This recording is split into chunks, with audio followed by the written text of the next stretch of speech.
ಹೊಸ ಸಿಎಂ ಬದಲಾವಣೆ ಚರ್ಚೆ ಬೆನ್ನಲ್ಲೇ ಮತ್ತೊಂದು ಬೆಳವಣಿಗೆ ಆಗ್ತಾ ಇದೆ. ಇವತ್ತು ರಾಜ್ಯದಲ್ಲಿ ರಾಜ್ಯಪಾಲ ತಾವರ್ ಚಂದ್ ಗೆಹ್ಲೋಟ್ ಅವರು ಇಲ್ಲ. ಮುಂಬೈಗೆ ತೆರಳಿದ್ದಾರೆ ರಾಜ್ಯಪಾಲ ತಾವರ್ ಚಂದ್ ಗೆಹ್ಲೋಟ್. ಸಂಬಂಧಿಕರೊಬ್ಬರ ಅನಾರೋಗ್ಯ ಕಾರಣದಿಂದ ಮುಂಬೈಗೆ ನಿನ್ನೆ ರಾತ್ರಿ 11:45 ಸರಿಸುಮಾರಿಗೆ ಬೆಂಗಳೂರಿನಿಂದ ಮುಂಬೈಗೆ ಪ್ರಯಾಣವನ್ನ ಬೆಳೆಸಿರುವಂಥದ್ದು. ಇವತ್ತು ರಾಜ್ಯಪಾಲರ ಭೇಟಿಗೆ ಸಿಎಂ ಸಮಯವನ್ನು ಕೂಡ ಕೇಳಿದ್ರು ಅನ್ನುವಂತಹ ಮಾಹಿತಿ ಲಭ್ಯ ಆಗ್ತಾ ಇದೆ. ಹಾಗಾಗಿ ಒಂದಷ್ಟು ಬದಲಾವಣೆಗಳು ಕೂಡ ಆಗುತ್ತೆ ಅಂತ ಹೇಳಲಾಗ್ತಾ ಇರುವಂಥದ್ದು. ಸಿದ್ದರಾಮಯ್ಯನವರು ಇವತ್ತು ರಾಜೀನಾಮೆಯನ್ನ ನೀಡೋದೇ ಡೌಟ. ಹಾಗಾದ್ರೆ ಯಾಕಂತಂದ್ರೆ ರಾಜ್ಯಪಾಲರಿಲ್ವಲ್ಲ. ಹಾಗಾಗಿ ಇವತ್ತು ಬೆಳಗ್ಗೆ 10:30ಕ್ಕೆ ಸಿಎಂ ಸಿದ್ದರಾಮಯ್ಯ ಸಂಪುಟದ ಎಲ್ಲ ಸಚಿವರಿಗೂ ಉಪಹಾರ ಕೂಟವನ್ನ ಆಯೋಜನೆ ಮಾಡಿದ್ದಾರೆ. ಅದಾದ ನಂತರ ರಾಜಭವನಕ್ಕೆ ತೆರಳಿ ರಾಜ್ಯಪಾಲರನ್ನ ಭೇಟಿಯಾದ ಬಳಿಕ ರಾಜೀನಾಮೆಯನ್ನ ನೀಡುವಂತಹ ಸಾಧ್ಯತೆಯೂ ಕೂಡ ಹೆಚ್ಚಾಗಿತ್ತು. ಆದರೆ ಇದೀಗ ಸಿಎಂ ಸಿದ್ದರಾಮಯ್ಯನವರು ರಾಜೀನಾಮೆ ನೀಡುವುದು ಸ್ವಲ್ಪ ತಡವಾಗಬಹುದು ಅಂತ ಹೇಳಲಾಗ್ತಾ ಇದೆ.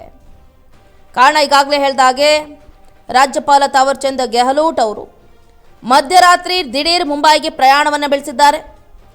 ಹತ್ತಿರ ಸಂಬಂಧಿಕರೊಬ್ಬರ ತೀವ್ರ ಅನಾರೋಗ್ಯದ ಹಿನ್ನೆಲೆಯಲ್ಲಿ ರಾಜ್ಯಪಾಲರು ತುರ್ತಾಗಿ ಮುಂಬೈಗೆ ತೆರಳಿದ್ದಾರೆ ಅಂತ ಪ್ರಾಥಮಿಕ ಮೂಲಗಳು ತಿಳಿಸಿರುವಂಥದ್ದು. ಬುಧವಾರ ತಡರಾತ್ರಿ 11:45 ಸುಮಾರಿಗೆ ಬೆಂಗಳೂರಿನ ಅಂತಾರಾಷ್ಟ್ರೀಯ ವಿಮಾನ ನಿಲ್ದಾಣದಿಂದ ಅವರು ಮುಂಬೈಗೆ ವಿಮಾನದ ಮೂಲಕ ಪ್ರಯಾಣವನ್ನು ಬೆಳೆಸಿದ್ದಾರೆ. ಮುಖ್ಯಮಂತ್ರಿ ಹುದ್ದೆಗೆ ರಾಜೀನಾಮೆ ನೀಡಲಿರುವ ಸಿದ್ದರಾಮಯ್ಯನವರು ಇವತ್ತು ರಾಜ್ಯಪಾಲರ ಭೇಟಿಗೆ ಸಮಯಾವಕಾಶವನ್ನು ಕೂಡ ಕೇಳಿದ್ರು. ಇದಕ್ಕೆ ಸ್ಪಂದನೆ ಕೊಟ್ಟಂತಹ ಲೋಕಭವನ ಇವತ್ತು ಬೆಳಗ್ಗೆ 11:30ಕ್ಕೆ ಹಾಗೆ ಮಧ್ಯಾಹ್ನ 3 ಗಂಟೆಯ ನಂತರ ಭೇಟಿಗೆ ಅವಕಾಶವನ್ನು ಕೂಡ ಕಲ್ಪಿಸಿತ್ತು. ಆದರೆ ಈಗ ರಾಜ್ಯಪಾಲರು ಇಲ್ಲ.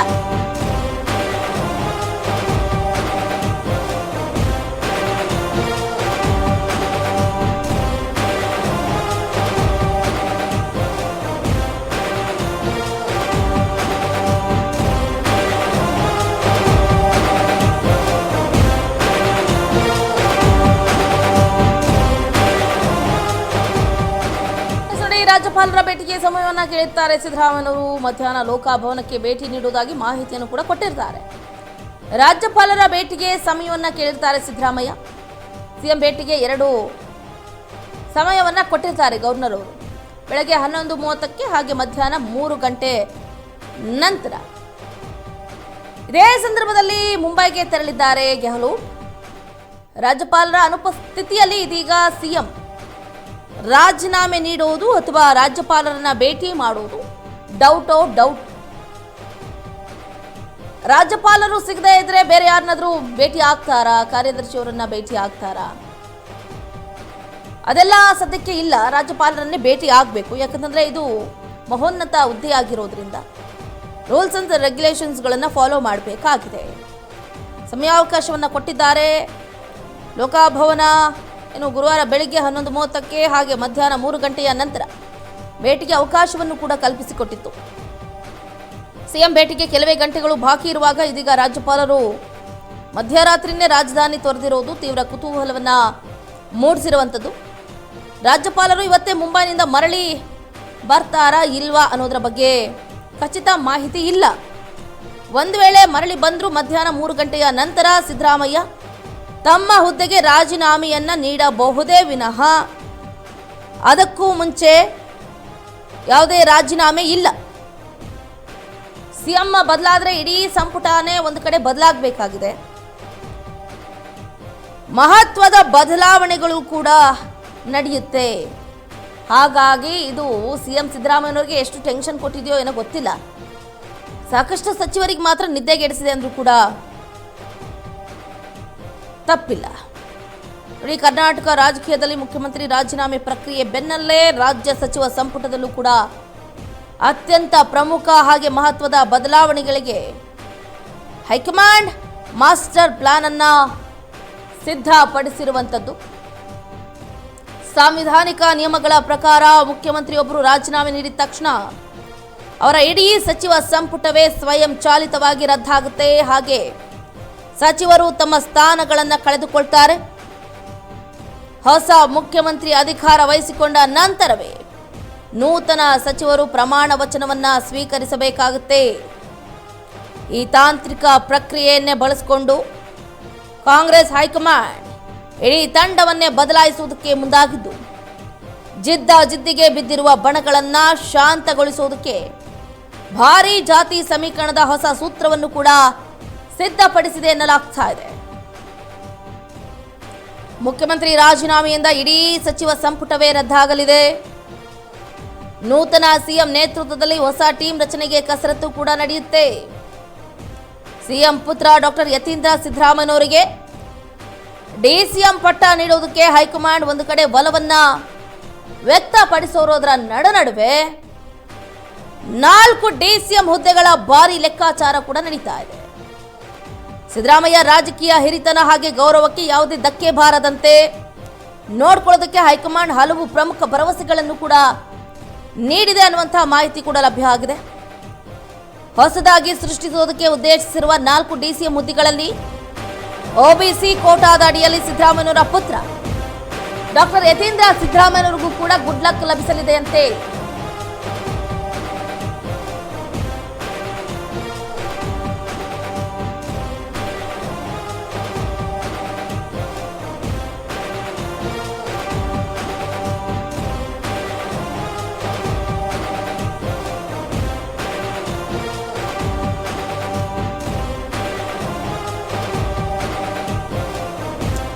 ನೋಡಿ, ರಾಜ್ಯಪಾಲರು ಇವತ್ತು ಇಲ್ಲ, ಇವ್ರು ಸಿಗದೇ ಇದ್ರೆ ಕಾರ್ಯದರ್ಶಿಯವರನ್ನ ಭೇಟಿ ಆಗ್ತಾರಾ ಸಿದ್ದು? ಗವರ್ನರ್ ಅವರ ಕಾರ್ಯದರ್ಶಿಯನ್ನ ಭೇಟಿ ಮಾಡಿ ರಾಜೀನಾಮೆಯನ್ನ ಏನಾದರೂ ಸಲ್ಲಿಕೆ ಮಾಡ್ತಾರಾ? ರಾಜ್ಯಪಾಲರ ಕಾರ್ಯದರ್ಶಿ ಮೂಲಕ ರಾಜೀನಾಮೆಗೆ ಅವಕಾಶವನ್ನ ನೀಡ್ತಾರಾ? ಖುದ್ದಾಗಿ ರಾಜಭವನಕ್ಕೆ ತೆರಳಬೇಕಾಗಿರೋ ಸಿಎಂ ಸಿದ್ದರಾಮಯ್ಯನವರು ರಾಜೀನಾಮೆ ಬಳಿಕ ಸಿದ್ದರಾಮಯ್ಯ ದೆಹಲಿಗೆ ಪ್ರಯಾಣವನ್ನ ಬೆಳೆಸುವಂತಹ ಸಾಧ್ಯತೆಯೂ ಕೂಡ ಹೆಚ್ಚಿರುವಂಥದ್ದು. ರಾಜ್ಯಪಾಲರ ಕಾರ್ಯದರ್ಶಿಗೆ ರಾಜೀನಾಮೆಯನ್ನ ಸಲ್ಲಿಸೋ ಒಂದಷ್ಟು ಆಲೋಚನೆ ಇದೆಯಾ? ರಾಜೀನಾಮೆ ಬಳಿಕ ದೆಹಲಿಗೆ ಪ್ರಯಾಣವನ್ನ ಸಿಎಂ ಸಿದ್ದರಾಮಯ್ಯನವರು ಬೆಳೆಸಲಿದ್ದಾರೆ. ನೋಡಿ, ರಾಜ್ಯ ರಾಜಕಾರಣದಲ್ಲಿ ಏನು ಬೇಕಾದರೂ ಆಗಬಹುದು. ಅದೊಂಥರ ಹರಿಯೋ ನೀರು, ನಿಂತ ನೀರಲ್ಲ, ಹೀಗೆ ಇರುತ್ತೆ ಅಂತ ಎಕ್ಸ್ಪೆಕ್ಟ್ ಕೂಡ ಮಾಡೋದಕ್ಕಾಗೋದಿಲ್ಲ. ಹಾಗಾಗಿ ಈಗ ಸಿದ್ದರಾಮಯ್ಯನವರ ಹುಚ್ಚಿ ಕದಡ್ತಾ ಇರೋ ವಿಷಯ ಕೂಡ ಯಾರು ಎಕ್ಸ್ಪೆಕ್ಟ್ ಮಾಡಿರಲಿಲ್ಲ. ಬಟ್ ಮಾಧ್ಯಮಗಳಲ್ಲಿ ಕೇಳ್ತೀವಿ, ನೋಡ್ತೀರಿ, ಸಿದ್ದರಾಮಯ್ಯನವರ ಬುಡ ಅಲ್ಲಾಡ್ತಾ ಇದೆ. ಸಿದ್ದರಾಮಯ್ಯನವರು ರಾಜೀನಾಮೆಯನ್ನು ಕೊಡಬೇಕಾಗಿದೆ, DK ಶಿವಕುಮಾರ್ ಅವರಿಗೆ ಮುಖ್ಯಮಂತ್ರಿ ಸ್ಥಾನ ಕೊಡಬೇಕಾಗಿದೆ ಅಂತ. ಆದರೆ ಸಿದ್ದರಾಮಯ್ಯನವರು ಇಷ್ಟು ಬೇಗ ಅಂದರೆ ಅವರಿಗೆ ಹೆಚ್ಚು ಕಾನ್ಫಿಡೆಂಟ್ ಇತ್ತು. ಪರಿಪೂರ್ಣ ಮುಖ್ಯಮಂತ್ರಿ ನಾನೇ, 5 ವರ್ಷಗಳ ಕಾಲ ಕರ್ನಾಟಕವನ್ನ ಉಳಿಸುವ ಬೆಳೆಸುವ ದಂಡನಾಯಕ ನಾನೇ, ಕರ್ನಾಟಕಕ್ಕೆ ದೊರೆ ನಾನೇ ಅಂತ ಹೇಳ್ತಾ ಇದ್ರು. ಅದರಿಂದ ಜನರಲ್ಲೂ ಕೂಡ ಕಾನ್ಫಿಡೆಂಟ್ ಹೆಚ್ಚಾಗಿತ್ತು. ಓಹೋ, ಸಿದ್ದರಾಮಯ್ಯನವರಿಗೆ ಹೈಕಮಾಂಡ್ ನಾಯಕರು ಹೇಳಿದಂತೆ ಕಾಣಿಸ್ತಾ ಇದೆ. ಇಷ್ಟು ದಿನ ನಾವು ಕೇಳಿದಲ್ಲ ಊಹಾಪೋಹ, ಸಿದ್ದರಾಮಯ್ಯನವರೇ 5 ವರ್ಷ ಅಧಿಕಾರವನ್ನ ನಡೆಸ್ತಾರೆ ಅಂತ ಅಂದ್ಕೊಂಡಿದ್ರು. ಆದರೆ ಹೈಕಮಾಂಡ್ ಇದೆಲ್ಲದಕ್ಕೂ ಕೂಡ ಪುಲಿಸ್ ಸ್ಟಾಪ್ ಅನ್ನ ಇಟ್ಟಿದೆ. ನಾವು ಒಂದು ಕಣ್ಣಿಗೆ ಬೆಣ್ಣೆ ಮತ್ತೊಂದು ಕಣ್ಣಿಗೆ ಸುಣ್ಣ ಇಡೋ ಹಾಗಿಲ್ಲ. ಸಿದ್ದರಾಮಯ್ಯನವರು ಪಕ್ಷವನ್ನ ಹೇಗೆ ಮುನ್ನಡೆಸ್ಕೊಂಡು ಬಂದಿದ್ದಾರೋ ಅದೇ ರೀತಿ DK ಶಿವಕುಮಾರ್ ಅವರು ಕೂಡ ಪಕ್ಷಕ್ಕಾಗಿ ಭಾರಿ ದುಡಿದಿದ್ದಾರೆ. ಅವರ ಕಾರ್ಯ ನಿಷ್ಠೆಗೆ ನಾವು ತಲೆಬಾಗಲೇಬೇಕು, ಅವ್ರಿಗೂ ಉತ್ತಮ ಸ್ಥಾನಮಾನವನ್ನು ಕೊಡಲೇಬೇಕು ಅನ್ನುವಂಥ ನಿಟ್ಟಿನಲ್ಲಿ ಈಗ DK ಶಿವಕುಮಾರ್ ಅವ್ರಿಗೂ ಕೂಡ ಕರ್ನಾಟಕವನ್ನ ಆಳುವಂತಹ ಒಂದು ಮಹೋನ್ನತ ಹುದ್ದೆಯನ್ನ ಹೈಕಮಾಂಡ್ನ ನಾಯಕರು ನೀಡ್ತಾ ಇರೋದು ಒಂದು ಕಡೆ DCM DK ಶಿವಕುಮಾರ್ ಅವರ ಬೆಂಬಲಿಗರು, ಕಾರ್ಯಕರ್ತರು, ಕುಟುಂಬ, ಒಂದಷ್ಟು ಶಾಸಕರು, ಸಚಿವರಿಗೆ ಖುಷಿಯನ್ನ ತಂದೊಡ್ಡಿದೆ.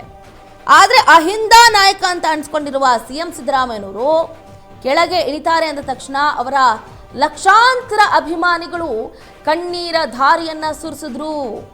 ನಿನ್ನೆ ವಿಧಾನಸೌಧದ ಬ್ಯಾಂಕ್ವೆಟ್ ಹಾಲ್ನಲ್ಲಿ ಸಿಎಂ ಸಿದ್ದರಾಮಯ್ಯನವರು ನಡ್ಕೊಂಡು ಹೋಗುವಂತಹ ಸಂದರ್ಭದಲ್ಲಿ ಅವರ ಅಭಿಮಾನಿಗಳ ಕಣ್ಣಂಚಲ್ಲಿ ನೀರು ಬರ್ತಾ ಇತ್ತು.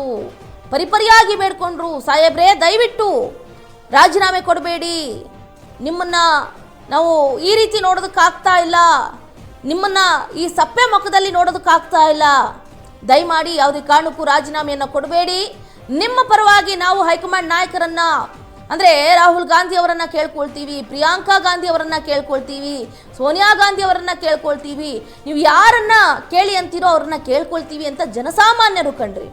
ಜನಸಾಮಾನ್ಯರು ನಿನ್ನೆ ಬೇಡ್ಕೊಂಡ್ರು. ಗಮನಿಸ್ತಾ ಇದ್ರಿ, ಈಗಾಗಲೇ ಸಿಎಂ ಸಿದ್ದರಾಮಯ್ಯನವರ ನಿವಾಸದತ್ತ DCM DK ಶಿವಕುಮಾರ್ ಅವರ ಆಗಮನ ಆಗ್ತಾ ಇದೆ.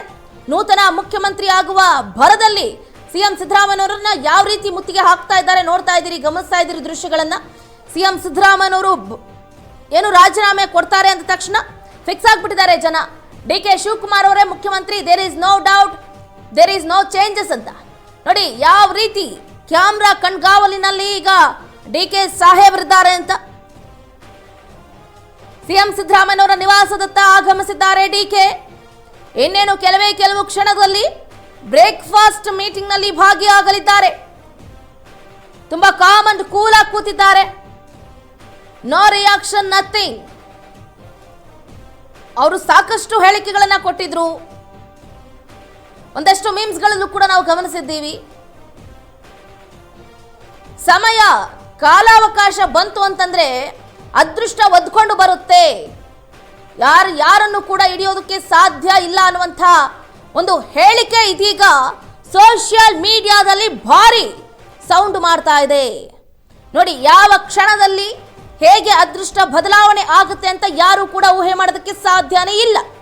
ಅಷ್ಟೇ ಅಲ್ಲದೆ DCM DK ಶಿವಕುಮಾರ್ ಅವರಿಗೆ ಅವರು ನಂಬಿರುವಂತಹ ದೇವರು